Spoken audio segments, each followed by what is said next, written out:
Hi friends, இன்றைக்கி உளுந்த வடை சுட போகிறோம். எப்படி செய்கிறதுன்னு பார்க்கலாம். 100 கிராம் உளுந்து ஊற வச்சுருக்கோம் 3 மணி நேரம். இதை மிக்சியில் அரைச்சிக்கலாம். இப்போ இந்த மாதிரி உளுந்தை அரைச்சி எடுத்துக்கோங்க. அரைச்ச உளுந்தை நம்ம கிண்ணத்தில் மாற்றியாச்சு. இப்போ அடுத்து வெங்காயம் சேர்த்துக்குவோம். கருவேப்பிலை சேர்த்துக்கலாம். 1 ஸ்பூன் சீரகம் சேர்த்தாச்சு. அடுத்து 1 ஸ்பூன் மிளகு சேர்த்துக்குவோம். தேவையான அளவு உப்பு சேர்த்துட்டு நம்ம உளுந்தை பிசைஞ்சுக்கலாம். இந்த மாதிரி எல்லாத்தையும் நம்ம ஒன்றா மிக்ஸ் பண்ணியாச்சு.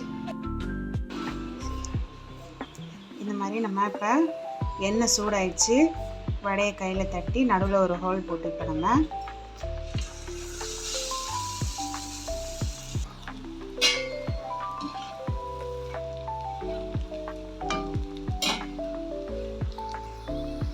எண்ணெய் குடிக்காத உளுந்த வடை ரெடி ஆயிடுச்சு.